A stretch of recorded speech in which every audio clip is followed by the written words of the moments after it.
merci au Spotlight de nous avoir reçus. Merci Elle est Elisabeth. charmante. C'est un plaisir.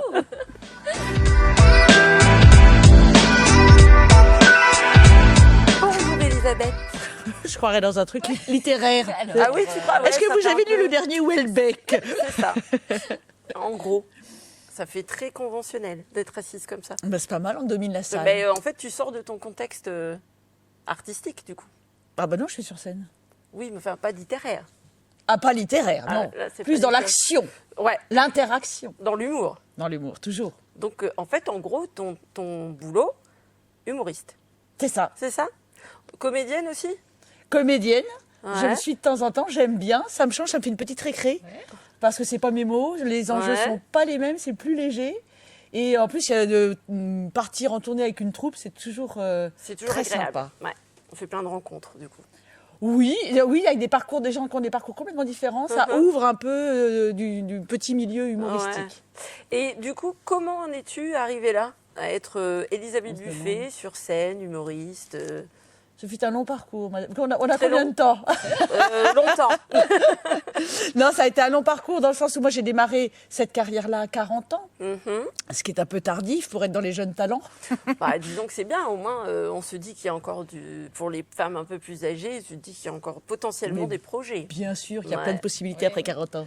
Mais en fait, c'est vrai que j'avais toujours en moi, depuis enfant, l'envie d'être artiste, de monter sur scène, d'être comédienne ou danseuse. Enfin voilà, c'était un peu flou au départ. Mais j'avais très peur. J'étais. Mais tu faisais quoi du coup avant? Et bah, du coup, je merdais, je faisais de l'intérim dans des trucs pourris, jusqu'au moment où j'ai quand même atterri au siège social de la FNAC, où je suis restée 8 Ah ans. oui, ouais. Et là, je me suis amusée, parce que c'était la bonne époque de la FNAC. Oui. C'était avant. Mm. Avant l'uniformisation un peu de la FNAC. Non, c'était vraiment très très cool. J'ai appris plein de choses et on rigolait vraiment. Le patron savait qu'on pouvait rire en travaillant. Et mais du coup, voilà, cette confiance, j'ai gagné de la confiance et je me suis dit, oui, mais est-ce que je retournerai pas quand même avec mes premiers amours, qui sont donc la scène? Ouais. Et donc j'ai commencé, étant trop timide pour aller toquer aux portes de production ou de casting ou de machin, je me suis dit, je vais écrire mes sketchs et puis je vais Ouais. passer en scène ouverte et puis on verra comme ça de fil en aiguille si ça me mène à quelque chose. Et voilà. Mais t'as pas eu de parcours, on va dire, scolaire, entre guillemets, pour arriver à être justement sur scène? J'ai quand même j'ai pris des cours de théâtre. Des cours de théâtre? Oui, moi je Ouais. pense que c'est d'ailleurs quelque chose que tous les stand-uppers devraient faire parce que ça apporte quand même interpréter un texte. Je trouve C'est que un ça s'apprend. côté un peu- Articuler, Ouais. découvrir des auteurs même. Voilà, Aussi. enfin voilà, C'est une s'ouvrir autre un peu façon de faire l'esprit. aussi. Ouais. Et du coup, est-ce que tu trouves que, en tant que femme, je parle, ce milieu-là, il est plutôt ouvert ou fermé en tant qu'humoriste? Bah ouvert. À l'époque, on n'était pas très nombreuses. Ouais. Maintenant, elles sont une flopée. Ouais. Beaucoup trop nombreuses à mon goût. Toutes ces jeunes filles qui parlent de vagin, je ne comprends pas. Je ne comprends pas, mais bon, Ouais. voilà, c'est autre chose.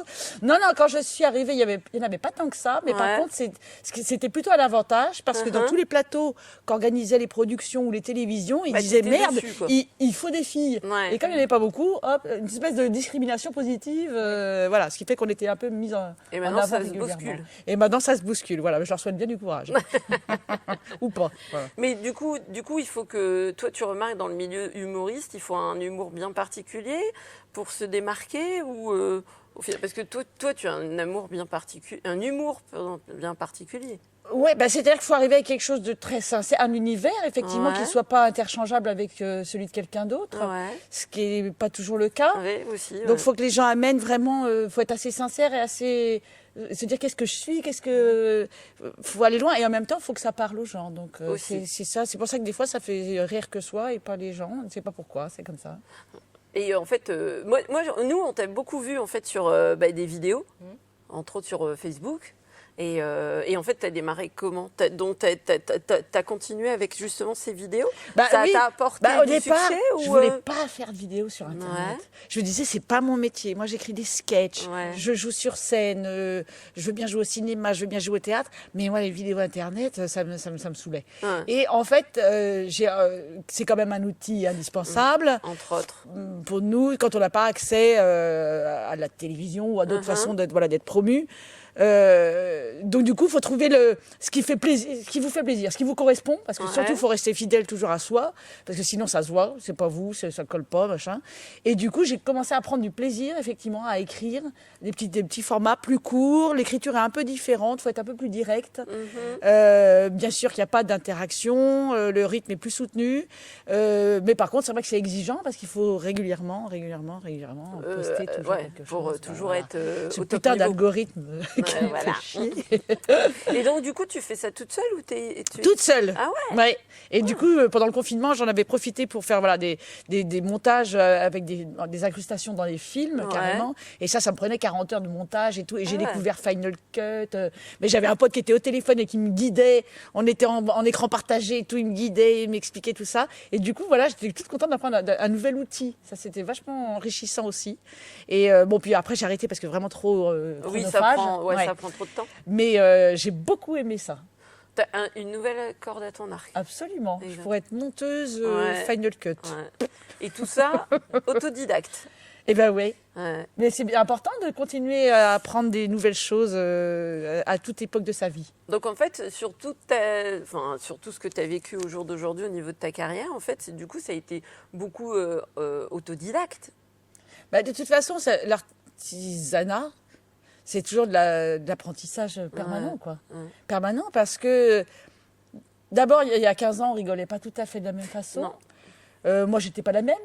Donc, mon écriture a changé, les modes de fonctionnement du métier ont un peu changé, le paysage a changé.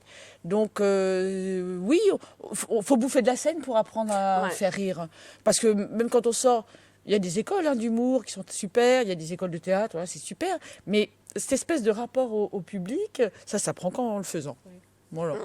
Et puis de voir aussi si le public est réceptif. Voilà, bah ça on le voit très bien. On voit direct. Parce que des fois, les premières minutes sont très importantes. Et des fois, on entend les bouches voler, on se dit pas ce soir. Ça n'a pas l'air de plaire.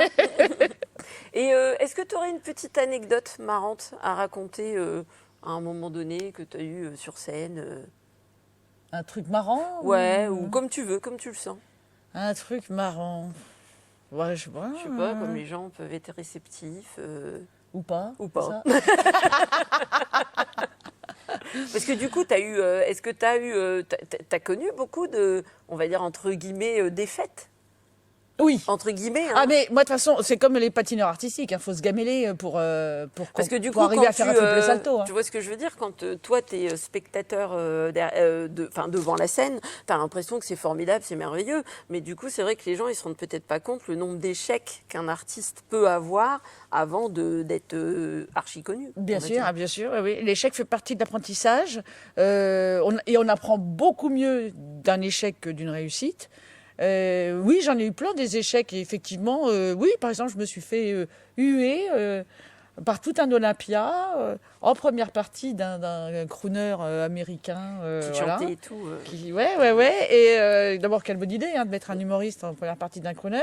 Et donc, je vais faire 5 sketchs. Je suis arrivée péniblement au bout du premier, mais en essayant de couvrir avec ma voix toutes les huées. Les gens ils disaient « dégage, on veut pas là encore, dégage !» Et pendant le premier noir, je sens quelqu'un qui m'entraîne dans les coulisses, mais moi je comprenais rien. Et il me dit « on va s'arrêter là ». Je suis repartie en loge, je me dis on m'a dit non, on va pas aller au bout des... Bon, c'est vrai que ça a été raide. C'est sûr. Mais voilà, derrière, du coup, on se dit même une salle à moitié réceptive, c'est bien. C'est vachement plus agréable. Même si c'est une personne. Oui. Ah, mais ça, c'est vrai qu'il y a toujours... en tant qu'artiste, on le dit souvent, on est toujours sensible à la critique. C'est-à-dire s'il y a 100 personnes qui disent bravo, mais une qui dit rien, c'est 7 personnes qui vont dire « ah merde, j'ai loupé mon coup ». C'est chiant. Et c'est du coup, tu retravailles un peu dans ta tête comment. Oui, alors si c'est qu'une seule personne, pas forcément. Mais si c'est. Oui, bien sûr.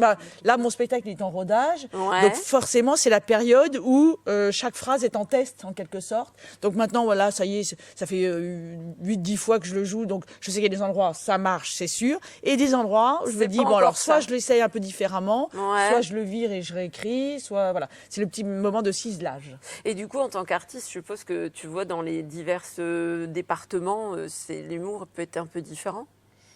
Bah, l'humour, pas forcément, c'est les publics sont un peu différents, mais quoique, hein, ça dépend. Ça dépend, par exemple, si on est en pleine campagne ou en Ouais. pleine ville, voilà, ça dépend. Ça dépend des salles. Mais l'humour, non, pas particulièrement. Ouais. On rit pas plus de cul, par exemple, en Bretagne qu'à Toulon. Que tout. Je pense que partout on rigole du cul. Ouais. Et ça m'arrange. Elisabeth, Oui, merci d'avoir été parmi nous. bah, merci à vous. Ben non, c'est gentil tout plein. Du coup, tu vis de quel coin? Du côté de Paris ou Ah, ça y est, depuis le déconfinement, je me suis exportée de Paris, je me suis exfiltrée en banlieue. J'en pouvais plus de Paris. Bah, comme les vieilles. Je suis allée à Vincennes avec les vieilles. Je fais mon marché avec mon caddie, je suis ravie. Et du coup, là, t'es venue dans le Nord. Et là, voilà, j'apprécie. J'ai 3 jours dans le Nord. Putain, Ouais, c'est bien. c'est cool. Et donc, du coup, ben, c'est cool d'avoir été avec nous pendant Ouais. cette petite, ces quelques minutes, heures, on va dire. Plaisir partagé. Ouais, eh ben, écoute. Et puis, ben, on remercie le Spotlight de nous avoir gentiment prêté les lieux, Super on peut dire. Ouais. Et puis, ben, on vous dit à bientôt. C'était la séquence Touche pas à mon artiste. Enfin, Voilà. vous pouvez toucher quand même.